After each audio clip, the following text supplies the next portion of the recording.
दोस्तों, भगवान श्री कृष्ण ने गीता में साफ साफ लिखा है कि सारे कर्म प्रकृति के द्वारा ही होते हैं और यह जो कुछ भी हो रहा है वह क्रिया प्रक्रिया का ही परिणाम है। इसके रचयिता भगवान नहीं है। अगर यकीन नहीं आता तो वेदांश आस्था और संख्या शास्त्र को पढ़कर आप देख सकते हैं।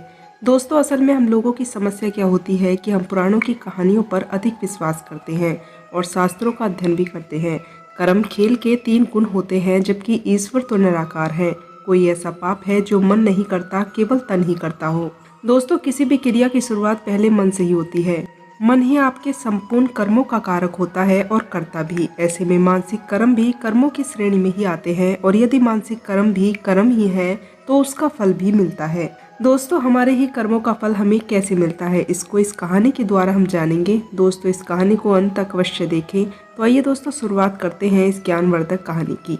राधे राधे दोस्तों, स्वागत है आपका अपने YouTube चैनल पर जिसका नाम है जस्ट विलेट। दोस्तों, एक बार क्या होता है कि एक कोरोना पेशेंट का केस आता है। मरीज बेहद ही सीरियस था। अस्पताल के मालिक डॉक्टर ने तत्काल खुद जाकर ICU में केस की जांच की। 2-3 घंटे के ऑपरेशन के बाद डॉक्टर बाहर आए और अपने स्टाफ को कहा कि इस व्यक्ति को किसी प्रकार की कमी या तकलीफ ना हो और इसका इलाज व दवा के पैसे लेने की भी कोई आवश्यकता नहीं है। मरीज तकरीबन 15 दिनों तक अस्पताल में रहा। जब बिल्कुल ठीक हो गया तो उसको डिस्चार्ज करने का दिन आया तो उस मरीज का तकरीबन 2.5 लाख रुपए का बिल आया था। दोस्तों, अस्पताल का मालिक डॉक्टर की टेबल पर आया। डॉक्टर ने अपने अकाउंट मैनेजर को बुलाकर कहा कि इस व्यक्ति से 1 पैसा भी लेना नहीं है। ऐसा करो, तुम इस मरीज को लेकर मेरे चैम्बर में आओ। मरीज व्हीलचेयर पर चैम्बर में लाया गया। दोस्तों, डॉक्टर ने मरीज से पूछा, भाई मुझे पहचानते हो? मरीज ने कहा, लगता तो है जैसे मैंने आपको कहीं देखा है। दोस्तों, डॉक्टर ने कहा, याद करो, अंदाजन 2 साल पहले सूर्यास्त के समय शहर से दूर इस जंगल में तुमने एक गाड़ी ठीक की थी। उस रोज मैं परिवार सहित पिकनिक मनाकर लौट रहा था कि अचानक कार से धुआं निकलने लगा और गाड़ी बंद हो जाती है। कार एक तरफ खड़ी कर हम लोग चालू करने की कोशिश करने लगते हैं, परंतु कार चालू नहीं हुई थी। अंधेरा और बढ़ने लगा था। चारों ओर जंगल और सुनसान रास्ता था। परिवार के हर सदस्य के चेहरे पर चिंता और भय की लकीरें दिखने लगी थी और सब भगवान से ही प्रार्थना कर रहे थे कि कोई मदद के लिए आ जाए। पता है तुमको, थोड़ी देर बाद ही एक चमत्कार हुआ। बाइक के ऊपर तुम आते हुए दिखाई पड़े। हम सब ने दया की नजर से हाथ ऊंचा करके तुमको रोकने का इशारा किया। तुमने बाइक खड़ी कर हमारी परेशानी का कारण पूछा। तुमने कार का बोनट खोलकर चेक किया और कुछ ही क्षणों में कार चालू कर दी। हम सबके चेहरे पर खुशी की लहर दौड़ गई। हमको लगा जैसे भगवान ने ही आपको हमारे पास भेजा है, क्योंकि उस सुनसान जंगल में रात गुजारने के ख्याल मात्र से ही हमारे रोंगटे खड़े हो रहे थे। तुमने मुझे बताया था कि तुम एक गैराज चलाते हो। मैंने तुम्हारा आभार जताते हुए कहा कि रुपए पास होते हुए भी ऐसी मुश्किल समय में मदद नहीं मिलती। तुमने ऐसे कठिन समय में हमारी मदद की है। इस मदद की कोई कीमत नहीं है, यह अमूल्य है। परंतु फिर भी मैं आपसे पूछना चाहता हूँ कि आपको कितने पैसे दूं? उस समय तुमने मेरे आगे हाथ जोड़कर 2 शब्द कहे थे। वह शब्द मेरे जीवन की प्रेरणा बन गए। तुमने कहा था कि मेरा नियम और सिद्धांत है कि मैं मुश्किल में पड़े व्यक्ति की मदद के बदले कभी कुछ नहीं लेता। मेरी इस मजदूरी का हिसाब भगवान रखते हैं। उसी दिन मैंने सोचा कि जब एक सामान्य आय का व्यक्ति इस प्रकार के उच्च विचार रख सकता है और उसका संकल्प पूर्ण पालन भी करता है तो मैं क्यों नहीं कर सकता। और मैंने भी अपने जीवन में यही संकल्प लिया। 2 साल हो गए हैं मुझे, अभी कोई भी कमी नहीं पड़ी है। अपेक्षा पहले से भी अधिक मुझे मिल रहा है। यह अस्पताल मेरा है, तुम यहाँ मेरे मेहमान हो और तुम्हारे ही बताए हुए नियमों के अनुसार मैं तुमसे कुछ भी नहीं ले सकता। ये तो भगवान की कृपा है कि उसने मुझे ऐसी प्रेरणा देने वाले व्यक्ति की सेवा करने का मौका दिया है। ऊपर वाले ने तुम्हारी मजदूरी का हिसाब रखा और वो हिसाब आज उन्होंने चुका दिया। मेरी मजदूरी का हिसाब भी ऊपर वाला ही रखेगा और कभी जब मुझे ज़रूरत होगी तो वो ज़रूर चुका देंगे। डॉक्टर ने मरीज से कहा कि तुम आराम से घर जाओ और कभी भी कोई तकलीफ हो तो बिना संकोच के मेरे पास आ सकते हो। मरीज ने जाते हुए चैम्बर में रखी भगवान श्री कृष्ण की तस्वीर के सामने हाथ जोड़कर कहा, हे प्रभु, आपने मेरे कर्मों का हिसाब ब्याज समेत चुका दिया है। जो जैसा कर्म करता है उसे वैसा ही फल मिलता है, फिर चाहे वह राजा हो या रंक। दोस्तों, बिरकौना में आयोजित श्रीमद् भागवत गीता के यज्ञ में कथा के 7वें दिन ये बात व्यासपीठ आचार्य गिरिधर शर्मा ने सुदामा चरित्र पर प्रवचन में कही थी। उन्होंने कहा कि भगवान श्री कृष्ण ने स्वयं कहा है कि कर्म का फल आज नहीं तो कल भोगना ही पड़ता है। सुदामा उनके प्रिय सखा थे। बचपन में उन्होंने गुरु माँ द्वारा दिए गए चने को अकेले ही खाकर पाप किया था। भगवान से छिपाकर चना खा लिया था। इस कर्म का फल उन्हें अत्यंत गरीबी के रूप में भोगना पड़ा था। उनके परम मित्र होने के बाद भी समय से पहले भगवान सुदामा की कोई भी सहायता नहीं कर पाए थे। जबकि वे स्वयं उनकी हालत पर दुखी थे। जब द्वारिका नगरी में दोनों का मिलन हुआ था तो पग पखराते हुए श्री कृष्ण उनकी दयनीय दशा देखकर इतना रोए कि उनके पैरों में आंसुओं की धारा बहने लगी थी। इस तरह कर्म फल से भगवान स्वयं भी नहीं बच सके। दोस्तों, त्रेता में भगवान विष्णु अवतार श्री राम ने बलि को छिपकर मारने का पाप किया था और द्वापर युग में श्री कृष्ण जन्म में उन्हें वन में तपस्या के दौरान एक शिकारी ने विष बुझे तीर से घायल कर दिया था तथा अवसर पर व्यासपीठ आचार्य ने प्रसंग विशेष पर भजन जैसा किया है, तूने वैसा ही भरेगा, तेरे किए का बदला तुझको यही मिलेगा। दोस्तों, ज्योति मिल गई, महाज्योति में सन्नाटा सा छा गया। यह सुनकर श्रद्धालुओं को विभोर कर दिया। इस मौके पर बड़ी संख्या में श्रोता शामिल थे। दोस्तों, हमारे जीवन में बहुत से लोग कहते हैं कि यह मेरे कर्म के अनुसार हुआ है, यह मेरे कर्म का फल है। तुमने अच्छा किया जो अच्छा फल मिला और बुरा किया तो बुरा फल मिला। दोस्तों, रंगमंच के सांसारिक मोह माया में क्या कर्म का फल सच है, ऐसा उचित है? तब हम आज के सांसारिक दृष्टिकोण से देखते हैं कि आज कोई न कोई किसी न किसी को कहीं न कहीं छल या फरेब कर रहा है। दोस्तों, जीवन के सब कर्म ही होते हैं। सच तो यह है कि सब इंसान हैं, क्योंकि हम सभी कहीं न कहीं अपने कर्म अच्छे या बुरे नहीं समझ पाते हैं। क्योंकि जीवन एक नदी की तरह है जिसमें समय का पानी है और हमारा दिनचर्या एक कर्म है। इस कहानी में कर्म सभी इंसानों का अपना अपना अलग कर्म होता है और इस कर्म के अनुसार हम मनुष्य जीवन में फल भोगते हैं। सांसारिक जीवन में कर्म फल ही हमारा आईना होता है और हम सब अपने कर्मों के अनुसार धन संपदा, सुख दुख, खुशियाँ, शरीर, परेशानियाँ और जीवन में तरह तरह की कठिनाइयाँ और सुख को भोगते हुए अपने जीवन के अंत समय में पहुँच जाते हैं और उसे अंत समय में तुम्हारे कर्म फल का आईना तुम्हें समझ आ जाता है। क्योंकि मनुष्य बचपन से ही जवानी तक तो मस्ती में मस्त रहता है, जवानी में अधेड़ूम तक अपने कर्मों में लिप्त रहता है और समझदार होते हुए भी नासमझी या समझ से काम नहीं लेता।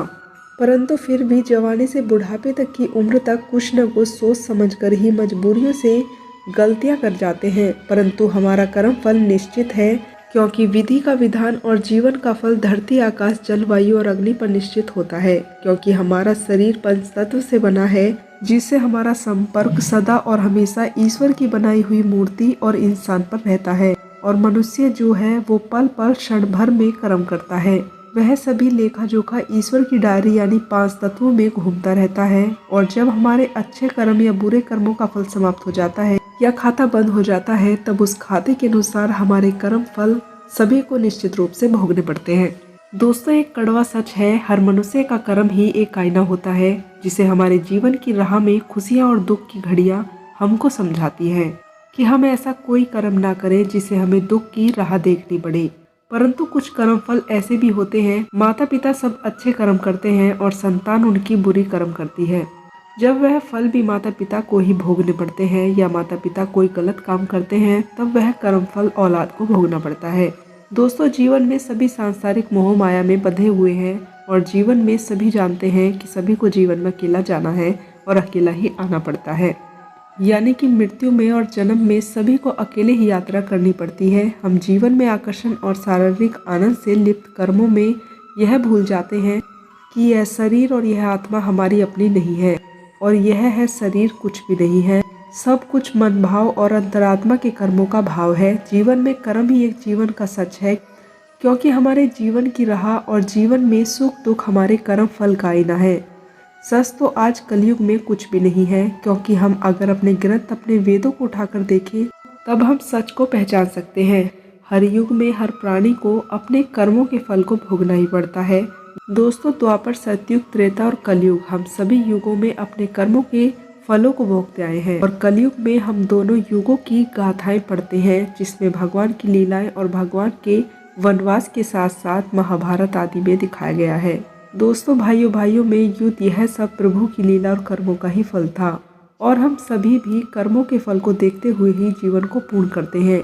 दोस्तों, बस कहानी कर्म ही जीवन का आईना है। यह कर्म फल ही हमारे सबका आईना होता है। आप किसी के लिए दुआ करते हैं, किसी को आशीर्वाद देते हैं, यह सब अच्छे कर्म है। हर समय किसी को बद्दुआ, किसी को कोसना, किसी के विषय में बुरा बोलना, यह सब बुरे कर्म होते हैं। दोस्तों, जब कोई व्यक्ति सदैव मन से बुरा चाहे वह कुछ कर भी ना पाए, तो क्या आपकी नज़रों में वह एक अच्छा इंसान है या नहीं? आपके विचार ही आपके आसपास का वातावरण का निर्माण कर आपको फल देते हैं। अच्छे विचार सकारात्मक परिस्थितियाँ तो बुरे विचार नकारात्मक परिस्थितियों का निर्माण करते हैं। वही परिस्थितियाँ आपको अपने मानसिक कर्मों का फल देती हैं। यह सुख दुख की स्थिति मानसिक ही होती है। सदैव बुराई सोचने वाला इंसान क्या ही अपने जीवन में खुशियाँ ला पाएगा।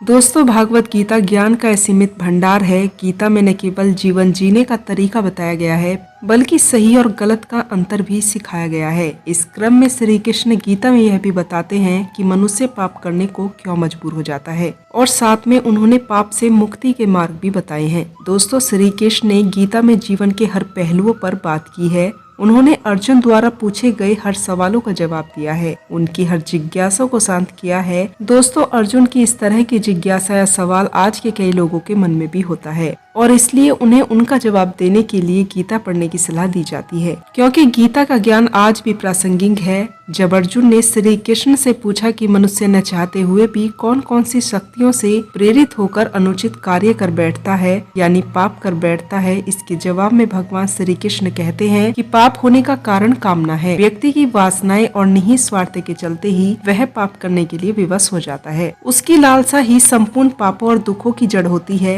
भगवान श्री कृष्ण कहते हैं कि काम, क्रोध तथा लोभ ये 3 प्रकार के नरक के द्वार आत्मा का नाश करने वाले और मनुष्य को अधोगति में ले जाने वाले होते हैं। दोस्तों, मनुष्य की आसक्तियां और वासनाएं उसके ज्ञान को ढक देते हैं। इस कारण व्यक्ति पाप करने पर मजबूर हो जाता है। वहीं क्रोध से भ्रम पैदा होता है, जिसके कारण सबसे पहले मनुष्य की बुद्धि नष्ट हो जाती है। दोस्तों, यही मनुष्य के विनाश का सबसे बड़ा कारण बनती है, इसलिए इन तीनों को त्याग देना ही चाहिए। दोस्तों, श्री कृष्ण कहते हैं कि बुराई करना हर इंसान की फितरत का हिस्सा होता है, और कभी न कभी वह कहीं न कहीं किसी तरह से बुराई में संलग्न हो ही जाता है। वह यह भी जानता है कि बुराई करना अच्छी बात नहीं है और बुराई पाप की श्रेणी में आती है, लेकिन इसके बावजूद भी इंसान अक्सर बुराइयों में संलग्न रहता है। इसलिए मान्यता है कि इंसान जब बुराई करता है तो उस बुराई को उसके पाप के खाते में डाल दिया जाता है और उसके कर्मों के हिसाब से उसका फल दिया जाता है। दोस्तों, इंसान चाहे कलयुग में हो चाहे सतयुग में, उसे अपने कर्मों का हिसाब किताब तो देना ही पड़ता है। जिसने जैसा कर्म संसार में रहकर किया है, उन्हीं के अनुसार उसे अपने कर्मों का फल भोगना भी पड़ता है। दोस्तों, यही संसार का एक नियम है, इसलिए अच्छे कर्म करने तथा बुरे कर्मों से बचने की सलाह दी जाती है। इस बात को आप एक छोटी सी कहानी से भी समझ सकते हैं कि कर्मों का फल कैसे मिलता है। दोस्तों, भगवान के घर देर होता है पर अंधेर नहीं होती। ये कहावत हम बचपन से सुनते आ रहे हैं, क्योंकि हमारे बड़ों ने हमें जो बताया है हमने मान लिया। लेकिन क्या है इसका सही अर्थ, ये अपने आप जीवन के अनुभव से सीखने पर मिलता है। दोस्तों, क्या होता है जब भगवान किसी व्यक्ति के कर्मों का हिसाब किताब करने आते हैं? दोस्तों, भगवान उन्हीं की मदद करते हैं जो खुद की मदद करते हैं। इस कहावत का अर्थ है कि कोई भी खुद ही अपनी मुश्किलों से बाहर निकल पाने में सक्षम होता है। यहाँ तक कि भाग्य, किस्मत तथा कथित दैविक चीजें सिर्फ उन लोगों को ही दिखाई देती हैं जो लगातार खुद को मुखर कर रहे हैं। दोस्तों, उन लोगों के लिए जो एक प्रयास तक नहीं करते, बल्कि बैठे रहकर अपनी परेशानियों का ईश्वर द्वारा हल किए जाने का इंतजार करते हैं, भगवान कभी भी किसी भी रूप में उनकी मदद के लिए नहीं आते, और इस तरह से उनकी समस्याएं केवल बड़ी ही होती जाती हैं। इस कहावत का संदेश बेहद ही स्पष्ट है। मुश्किल समय में भगवान से प्रार्थना करें, लेकिन साथ ही कठिनाइयों को दूर करने के लिए अपना सर्वश्रेष्ठ प्रयास भी करें। यदि आप ईश्वर और स्वयं पर विश्वास के साथ प्रतिकूल परिस्थितियों से लड़ते हैं, तो आप निश्चित रूप से ही आशा की किरण देखते हैं। दोस्तों, किसी भी कहावत का सही मतलब समझने के लिए उदाहरण सबसे बेहतर तरीका होता है। भगवान उन्हीं की मदद करते हैं जो खुद की मदद करते हैं। दोस्तों, अगर हम त्रेता युग, सतयुग, द्वापर युग की बात करें तो इन युगों में पाप और अधर्म कम था। मनुष्य का आकार और उम्र आज की तुलना में कहीं अधिक थी, और ऐसा इसलिए था क्योंकि उनका कर्म और साधना उनकी सिद्धियां बढ़ाता था। वे सिद्ध पुरुष और महामानव के समान होते थे, जिनमें अपार अदृश्य शक्तियां होती थी, जिसे वो भक्ति, कठोर तप, सत्य कर्म और साधना से अर्जित करते थे। वे अपनी चेतना का स्तर इतना ऊंचा उठा लेते थे कि अपनी इच्छाओं की पूर्ति करने के लिए या ब्रह्मांड की ऊर्जाओं से खुद को जोड़ने के लिए मैनिफेस्ट करने की आवश्यकता नहीं पड़ती थी, बल्कि उनका उन ऊर्जाओं पर नियंत्रण हुआ करता था। यही कारण है कि जब किसी को श्राप देते थे तो सिद्धियां शक्ति के कारण वह प्रभावित होता था। वहीं उन युगों की तुलना में आज मनुष्य में बुरे कर्म और भावनाओं का प्रभाव बढ़ा हुआ है। दोस्तों, तुलसीदास जी ने कहा है कि पहले लोगों को कठोर तप और यज्ञ करके भगवान का निध्य मिलता था, लेकिन अब कलयुग में लोग इतने पाप कर्मों में दबे हुए हैं कि हर परिस्थितियां उन्हें भगवान तक पहुंचने से रोकती हैं। इसलिए कलयुग में केवल राम नाम ही लेना आपको धर्म मार्ग का लाभ दे सकता है, लेकिन कुछ मनुष्यों के पास न तो अपनी शक्ति होती है और न ही सिद्धि। दोस्तों, इसी के साथ भगवान श्री कृष्ण द्वारा बताई गई कलयुग में कर्मों के हिसाब किताब के बारे में यह जानकारी यही समाप्त हुई। अगर आप लोगों को यह जानकारी पसंद आई हो तो चैनल से जुड़े रहने के चैनल को सब्सक्राइब करें और मोटिवेट करने के लिए वीडियो को लाइक करें। तो दोस्तों, मिलती हूँ श्री कृष्ण के अन्य उपदेशों के साथ। तब तक के लिए आप लोग अपना ध्यान रखें, खुश रहें। जय सनातन, जय श्री कृष्णा।